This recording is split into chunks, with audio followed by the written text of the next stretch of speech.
Hello, welcome to this yet another presentation again that I'm doing, and this time it's entitled the Greater Light and the Lesser Light, or if you like, the Spirit of Prophecy. And so I invite you, and I believe that God is going to abundantly bless us, and we are going to learn from these short studies that we are doing. But before we do anything, I'd like to invite you so that we do our word of prayer. Let's pray. Almighty Father, we thank you because of this far, and in a special way, we invite your holy presence to abide among us, to teach us, Lord, and also to give us an understanding of your word, so that, Lord, we may have a closer relationship with you, and that, Lord, as you come to take us home, we may find us ready, waiting to receive you in the clouds. Guide us now and forevermore, for I pray this in Jesus' name. Amen. Thank you so much. And so just straight away, I'm going to lead you into this study, and I believe that we are going to learn a lot of stuff that we have not that we didn't really know. So, like I said, it's entitled The Greater Light and the Lesser Light, or if you like, the Spirit of Prophecy. Now, I just want to turn our attention to the book of Revelation, chapter 12, and that's where we are going to realize that one of the characteristics of the last days church, you'll realize that it's going to have, or to keep the commandments of God and have the testimony of Jesus. But let's read it from the Bible. The Bible says in Revelation chapter 12, verse 17, "And the dragon was wroth with the woman, and went to make war with the remnant of her seed, which keep the commandments of God and have the testimony of Jesus." So we realize that there are two characteristics. The first one is they keep the commandments of God, and number two, they have the testimony of Jesus Christ. Now, we need to know what the testimony of Jesus Christ, because already we know the 10 commandments. Now, let us go and know what the testimony of Jesus Christ is. The same Revelation chapter 19, verse 10, the Bible says, "And I," speaking about John, "fell at his feet to worship him," the angel that was sent to him. "So, and he said unto me, See thou do it not. I am thy fellow servant and of thy brethren, that I have the testimony of Jesus." Worship God, for the testimony of Jesus is the spirit of prophecy. Now, we've realized two things. Number one is that the characteristics of the remnant church in the last days, number one, will keep the commandments of God, and number two, will have the testimony of Jesus. And as we have realized from Revelation, is that the testimony of Jesus Christ is the spirit of prophecy. Now, Isaiah also, if you remember in Isaiah chapter 8, from verse 19 and 20, but Isaiah referred to to the same expression, talking about the testimony of Jesus Christ, where he says that to the law and to the testimony, if they do not if they do not agree, then it is because there is no light in them. But now, as we can see, is that the term the testimony of Jesus, as used by Prophet Isaiah, or the spirit of prophecy, as we have realized, can be used legitimately for all the messages of instruction, encouragement, and correction proclaimed by God's chosen prophets. Or if you like, his messengers. So the spirit of prophecy is the message that was given by Jesus Christ to his prophets. And so this message is a message of instruction, encouragement, and correction. That is what is meant by the spirit of prophecy. Now, the question that most of us have really asked is that should we, or rather, why are we equating the testimony of Jesus Christ, or if you like, the spirit of prophecy, with the writings of Ellen G. White? That's actually why I decided to do this study, because so much has been said about Ellen G. White, and I just felt compelled to do the study so that we can all understand what the spirit of prophecy is. Now, if you realize, for all Seventh-day Adventists, if you are a Seventh-day Adventist, then you should know who Ellen G. White is, because our fundamental belief, number 17, states that, let me just read this. So, because the gift of prophecy is an identifying mark of the end time of the remnant church, and because we believe that this gift was manifested in the ministry of Ellen G. White, the Seventh-day Adventist Church is justified in referring to her writings as the spirit of prophecy, or the testimonies of Jesus Christ, or even as we would all inspired messages from God. Therefore, fundamental belief, like I said, number 17, it says that as the Lord's messenger, her writings are a continuing and authoritative source of truth, which provides for the church comfort, guidance, instruction, and correction. I think we already said that above. And so they also make clear that the Bible is the standard by which all teaching and expression must be tested. And so we have realized our fundamental belief number 17 states that we as the Seventh-day Adventist Church accept the writings of Ellen G. White as the spirit of prophecy, because as we know, is that she was a prophet of God. And so I've heard people say, especially most of them who are not Seventh-day Adventists, they have always referred to the Seventh-day Adventist Church as a cult. And normally I always have a problem with that, because for a cult they always have a figure. There has to be a leading figure, and so for us they say that Ellen G. White is the leading figure, and so all of us are followers, and so that we're equating the Seventh-day Adventist Church with a cult. But I want to really disagree with that and say, like, for me, I believe everything that I believe, I can support it from the Bible. And so the spirit of prophecy, as we are going to realize, was not given. We should not use the spirit of prophecy for our fundamental beliefs. We have been given the Bible, and so we have the Bible for our fundamental beliefs. And so, as we're going to realize, is that the spirit of prophecy was given for another purpose. We have the Bible, and so we should base all our arguments on the Bible. And so, like I said, I believe everything, and so I can support everything that I believe from the Bible. And so, the Seventh-day Adventist Church does not, I can say, depend on the spirit of prophecy or Ellen G. White to get her fundamental beliefs. That's what I wanted to make sure for the people who say that the Seventh-day Adventist Church is a cult. And so, I think that is clear. Now, the question that again we should all ask ourselves is that, should all Adventists believe in the spirit of prophecy, now that we know that as we have realized in Revelation, it is a gift that was given to the church, and so it is one of the characteristics of the remnant church in the last days. But if you go to 1 Thessalonians chapter 5 and verse 20 and 21, we are actually told that the Bible says, despise not prophesying, prove all things, hold fast that which is good. Okay?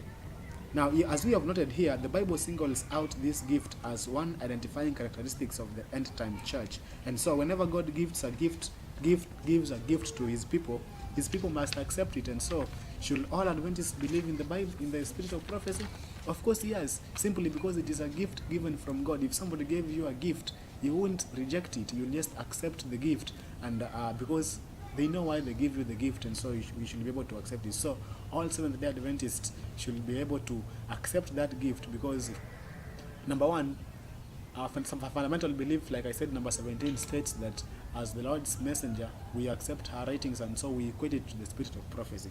And now, the question that really moved me to do this short study is that, what is the relationship between the spirit of prophecy and the Bible? And I think on this issue, so many people have raised a lot of concerns. People have said different things, but I felt compelled to do this study so that we may make it clear because one of her quotes that actually she said, I'm just going to read it and then probably I'll say something about it. She says in one of her books, that is Selected Messages, Volume 3, page 30, this is what she says. Little heed is given to the Bible, and the Lord has given a lesser light to lead men and women to the greater light.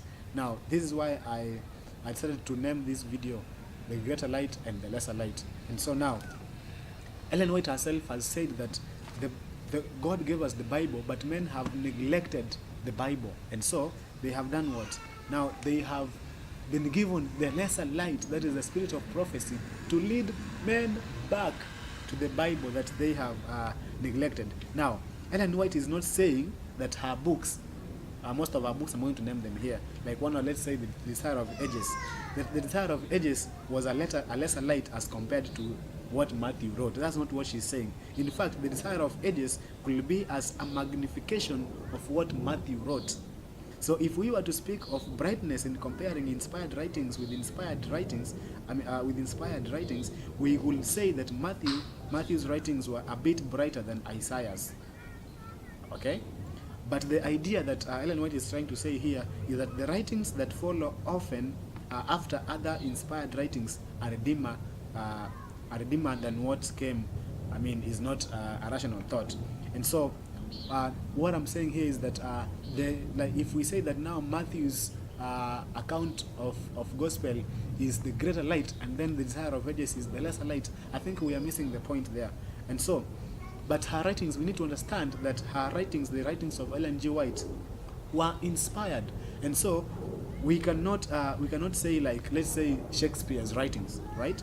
They are not inspired like the Bible, right? So are the messages of these, are her messages authoritative, right?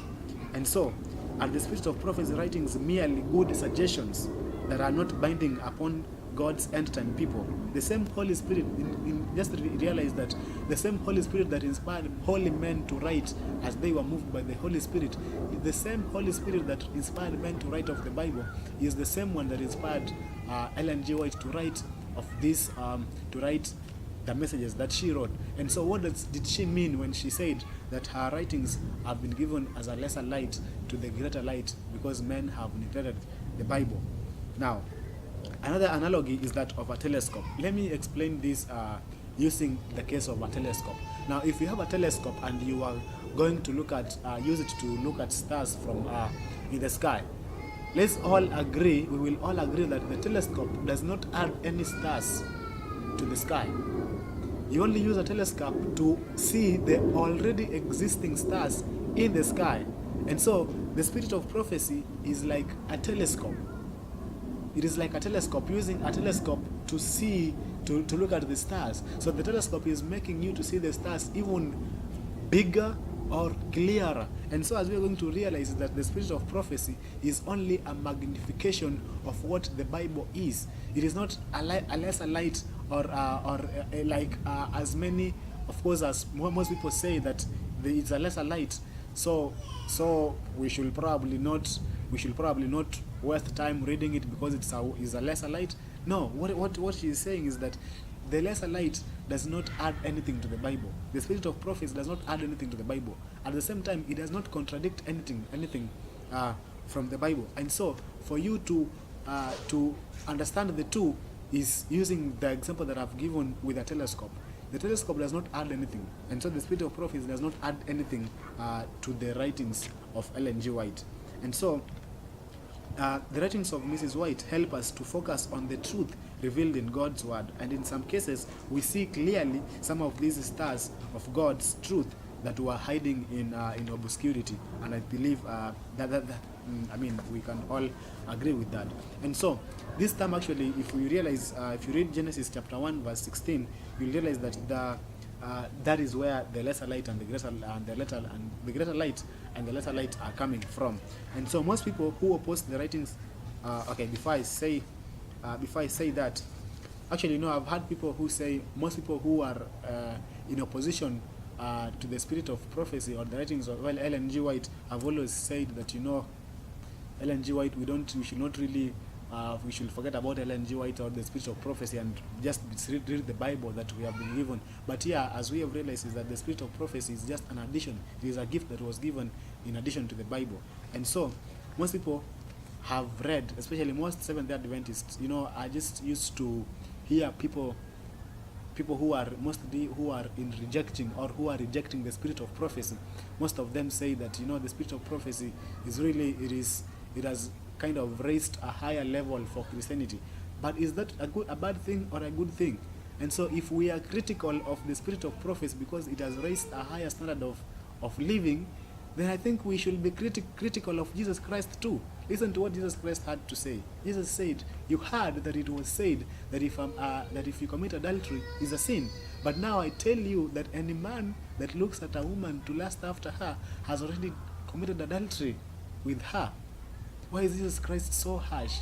And so in this light, if we are going to oppose the writings of Ellen G. White because they are raising a higher standard of Christianity, then we should oppose Jesus Christ because Jesus, especially Jesus in the Bible, is raising a higher standard for the Word of God.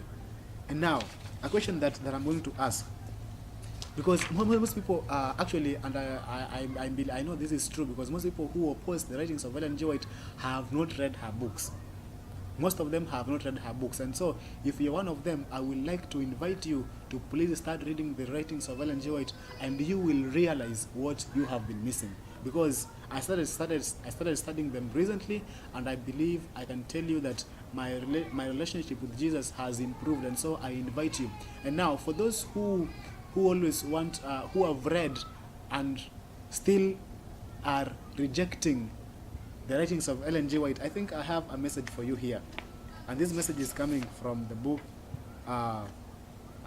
Testimonies, Volume 5, page 727. Let me just read it. It says here, the Jewish were looking for the Messiah, but he did not come as they had predicted that he would. And so if he were accepted as the promised one, their learned teachers will be forced to acknowledge that they had erred.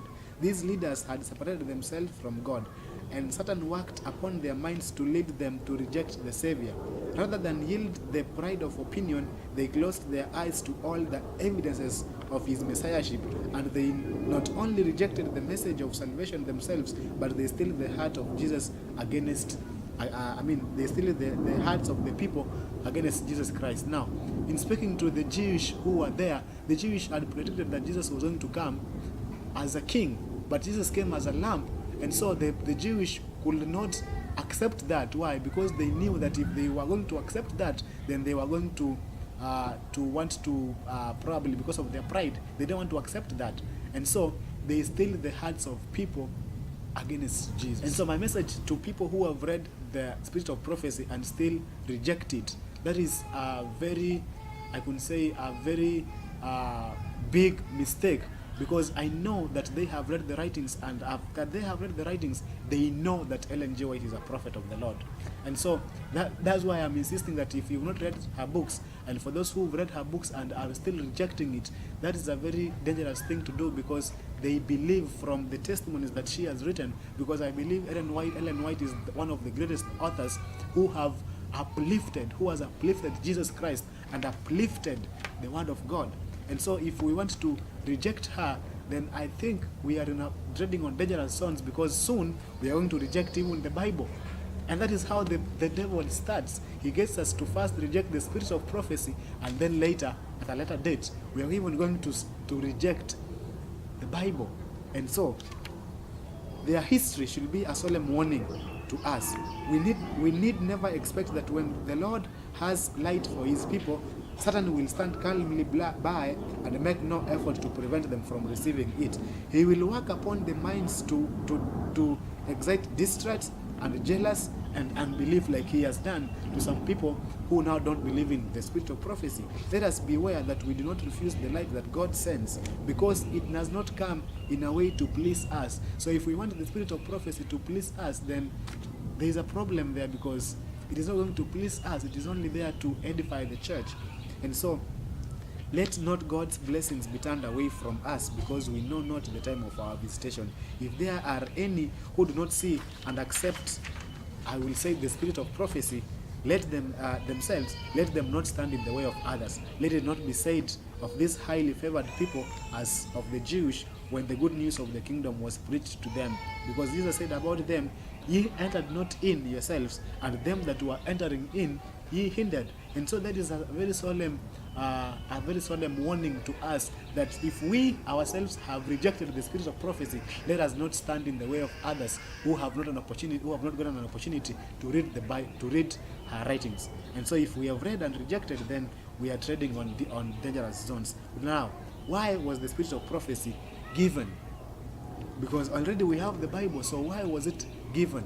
Ellen White herself, in her writings, actually, she says that the Word of God is supposed to be used for our fundamental beliefs. But one reason why the Spirit of Prophecy was given is to bring people back to the Word of God that they have neglected. She said this in one of her statements: the Word of God is sufficient to enlighten the most beclouded mind, and may be understood by those who have any desire to understand it. But notwithstanding all these, some who profess to make the Word of God their study are found living in direct opposition to its plainest teachings. And so then, to leave men and women without excuse, God gives plain and pointed testimonies, bringing them back to the Word of God that they have neglected. And so we have realized that one of the reasons why the Spirit of Prophecy was given is to bring us back to the Bible, or to the Word of God that we have neglected. Now, the second reason why the Spirit of Prophecy was given is to call us to a higher living. Like I said earlier,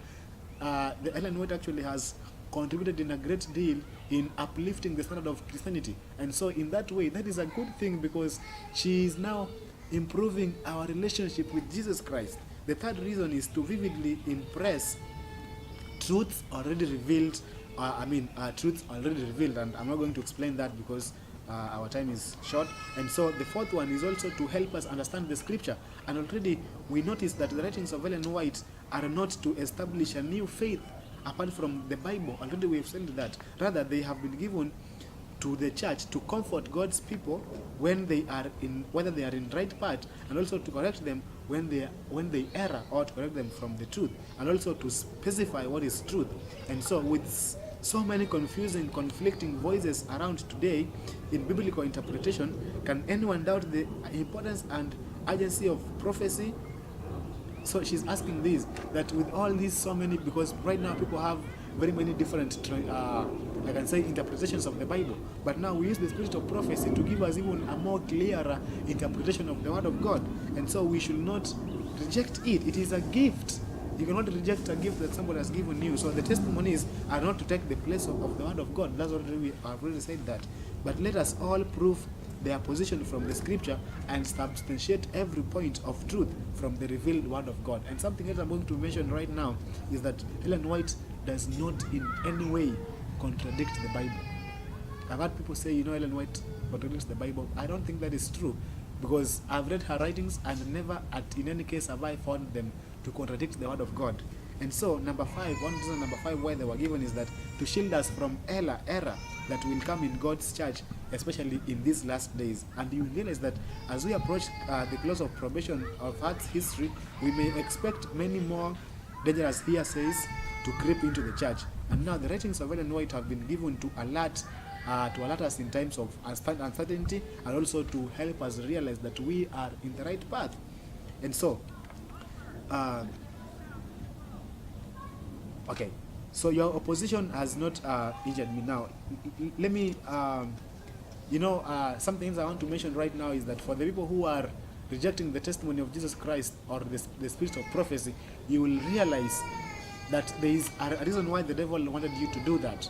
Because if you realize right now, I think in one of her writings, she said that what is going to cause the shaking is going to be that straight testimonies is going to be the straight testimonies. And so if the devil has gotten you to start rejecting the testimonies, I think we are in a I will say a dangerous ground, because she said that God has given a message to his people, and his word will be heard, whether you hear it or forbear. And so your opposition has not injured, but you must give an account to God of heaven. You have not sent these warnings and instructions to keep his people in the right way.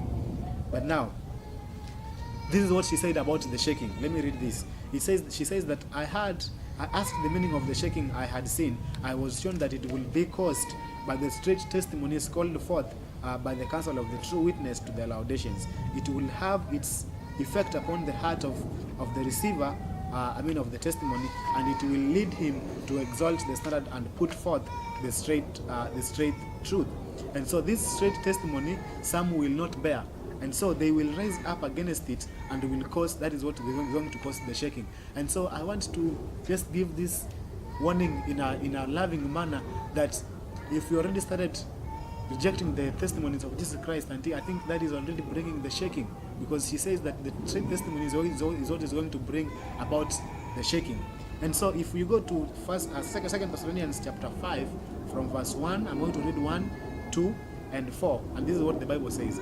But of the times and seasons, brethren, ye have no need that I write unto you, for yourselves know perfectly that the day of the Lord cometh as a thief. Now the question I'm asking is, what coming as a thief? Or rather, is Jesus coming as a thief? Of course, yeah, but if you keep reading verse 4, it says this: but ye, brethren, are not in darkness, that day should overtake you as a thief. Now, Jesus is coming as a thief, but to which people? The unbelievers. But to the Christians, to brothers or to brethren, Jesus is not coming as a thief. Why? Jesus told actually the Pharisees and the Sadducees in Matthew 16 verse 3. This is what Jesus told them: ye hypocrites, ye can discern the face of the sky, but ye cannot discern the signs of the end. Now, what is Jesus saying? The people out there, they have the opportunity to discern. They can look at the sky and say it's going to rain today. They can look at the clouds and say there's no sun today. But he told them that, you know what? You can do that, but that's something you cannot do. You cannot discern the signs of the end time. And so, if Peter said, I mean, if First Thessalonians says that for us who are not in darkness, we will know.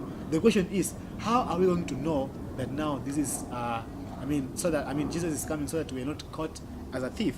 If you read 2 Timothy, but 2 Peter chapter 1 verse 19, it says that we have a more sure word of prophecy, whereunto ye do well and take heed, as a light that shineth in a dark place, until the day dawn and the day star arise in your heart. Now the Pharisees and the Sadducees don't have the gift of prophecy.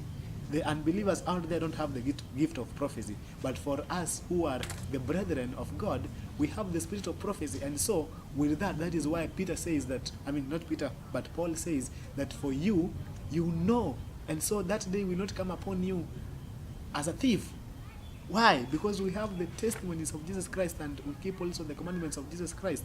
And so, please, like I said, I know so much have been said about the spirits of prophecy. People are rejecting it wherever. Now others are saying that you can't quote from the spirit of prophecy when you are preaching. All this stuff people are saying, they're just saying so that they can reject the word of the spirits of prophecy, and also stand in the way of others who have not gotten an opportunity to read the spirit of prophecy. Like I said, this is going to be the end right now because we are out of time. But again, I'm just inviting you that if you've not read the writings of Ellen G. White, I please invite you so that you can start reading them and you will know what you have been missing. If you want to start reading them, I will advocate the book. Like one of the books I'm reading right now is called The Desire of Ages. She has written so many books, and so if you've not gotten an opportunity to read these books, please read them, and I promise you that it is a gift, and so it is going to improve your relationship or your walk with Jesus Christ. And so, like we have said in 2 Peter, it says that we have a more sure word of prophecy. And so, for people who have a more sure word of prophecy, the day star is going to rise.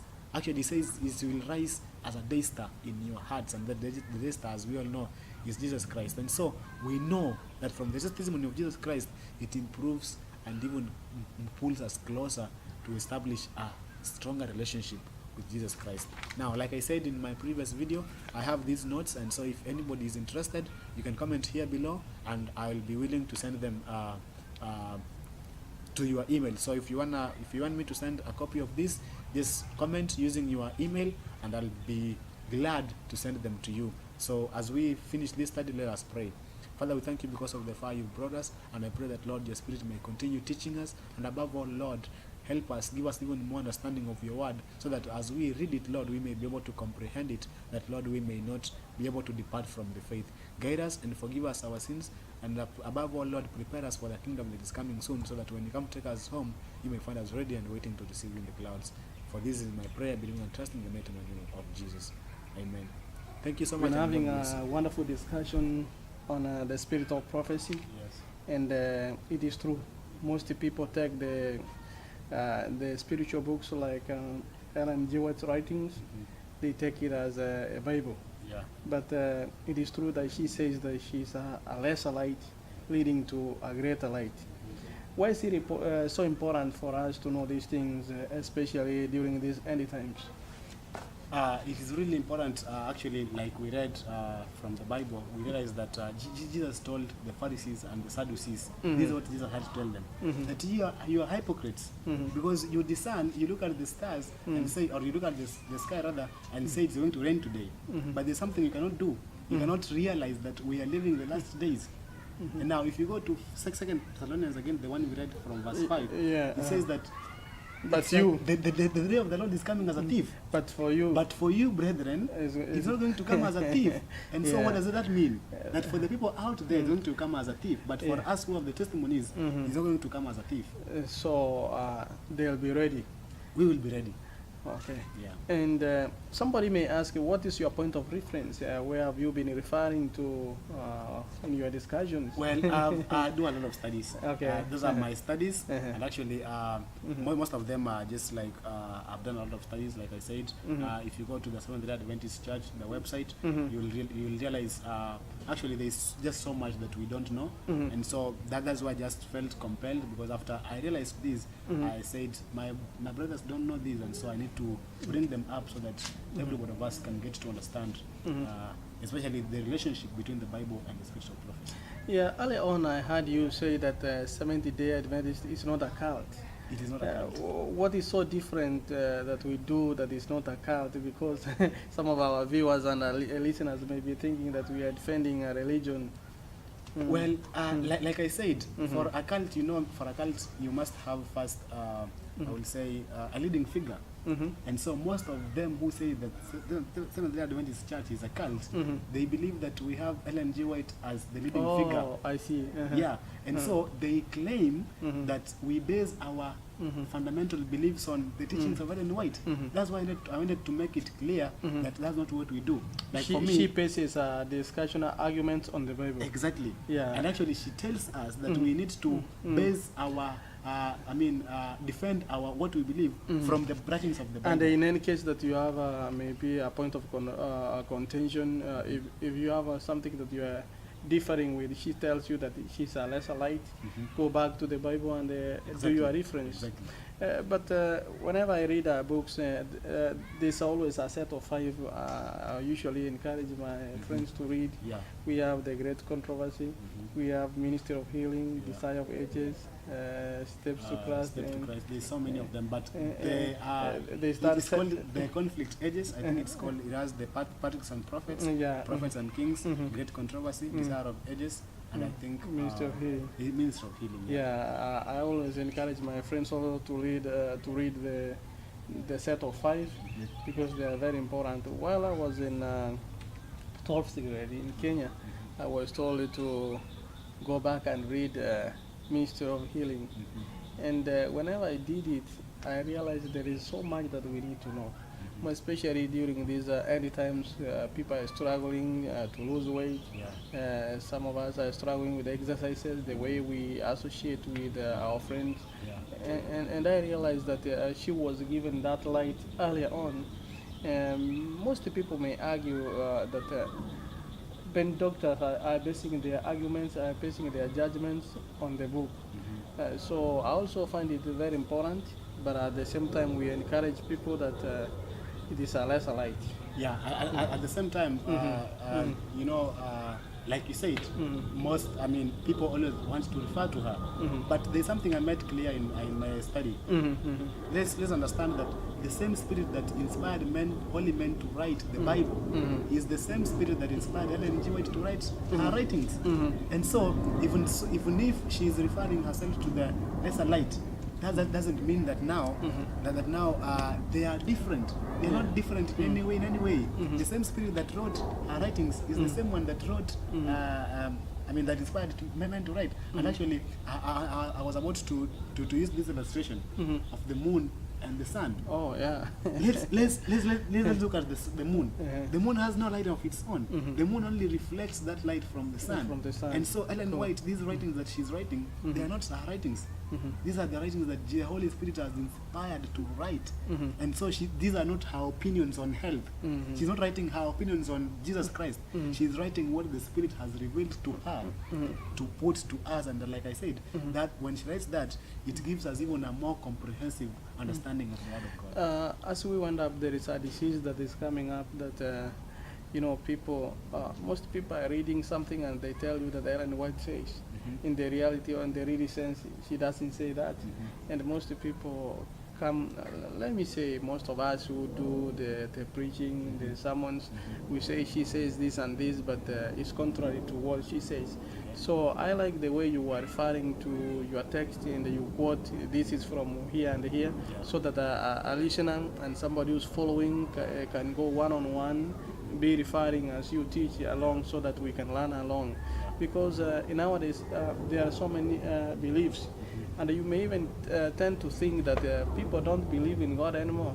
People don't believe in the Bible anymore. They put the word as if that now Ellen White's writings are the authority over everything. And like I was saying, you realize that actually, I made this clear in the study. Yeah, you realize I that listened to the spirit of prophecy. Actually, most Seventh-day Adventists today are rejecting the spirit of prophecy. You will realize that that is so dangerous. Like I said, it's because if you have rejected the spirit of prophecy, a time is coming when you will reject the Bible, and so it is so dangerous. It is true. It is so dangerous. It is true. Most of our, let me say, the young generation that is coming up, there is, as I said earlier, there is a disease that is eating us up. Sooner or later, it will finish us. Yeah. We have a wrong reading culture. Exactly. This time, 21st century, we don't read. There was an analysis, or rather, a statistic that was taken somewhere in China, and it was realized that not so many people can write a letter to their friends nowadays. Why? Simply because of the technological changes that have come, and then you don't recall, our memories have gone. If you want to refer to maybe a calendar, you have to go to your phone, you have to do such things. And so it has made us dumb. Yeah, even the simplest mathematics you could calculate, like maybe 1 + 1. And actually, you have to go to your calculator. Exactly. And if I give you also a quick example, like for me, mostly now I've gotten to a place where if I need to text my friend, I don't text the right spelling. If I say you, I say letter U.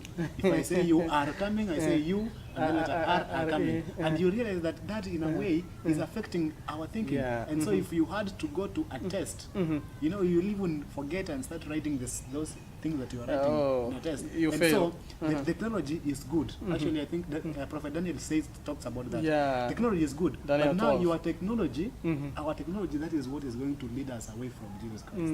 I see. And no wonder during his path, they were saying, we are the scientists. Exactly. We have not seen any signs of. So it is not possible. Don't think that he's the Messiah. Actually, and I was reading the book Desire of Ages. It says that it is not possible that God can forget us who are the Jewish leaders and come to talk to you, and actually she referred to them as uncircumcised dogs. Yeah.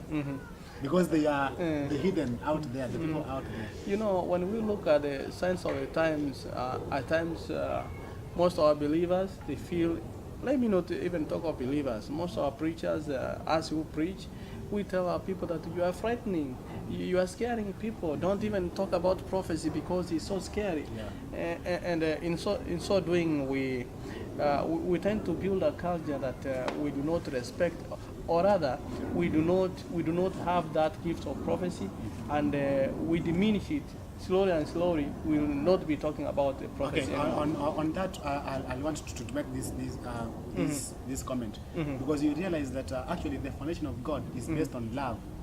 And so I will really, in a great deal, disagree with ministers who come to present the message of prophecy with fear. We need to present it with love. Why? Because when you present it with fear, people are going to be moved by fear. And you understand that the foundation of the once the fear goes, exactly, once the fear goes, it goes away. And so actually, I think the Bible tells us that perfect love. What does it say? There is no fear in love. There's no fear in love. And so if you are motivated by fear, then a time is going to come when that fear will just evaporate and it will just end. Wow. And so it is love. If that love attracts you to Jesus Christ, the Bible says that love endures forever. Love has no ending. Wow. That's good. And we encourage our people, even as we are, most people think that when you are doing this, you are not learning, that you know everything. Everybody is learning. Yeah, we learn every day. And just as the lesser light says that the more you behold, the more you become. Actually, not just even the Bible says that. The Bible, I think it's in 2 Corinthians 3:18. Yeah, she was referring to the bigger light. So by beholding, we become. So during these end times, it's so encouraging, a wonderful message tonight from Evangelist Eric Magwaro, and I'm very happy that you tuned in tonight. And till next week, I'm Orina Ontiri, and my brother Evangelist Eric. Welcome, and may God bless you.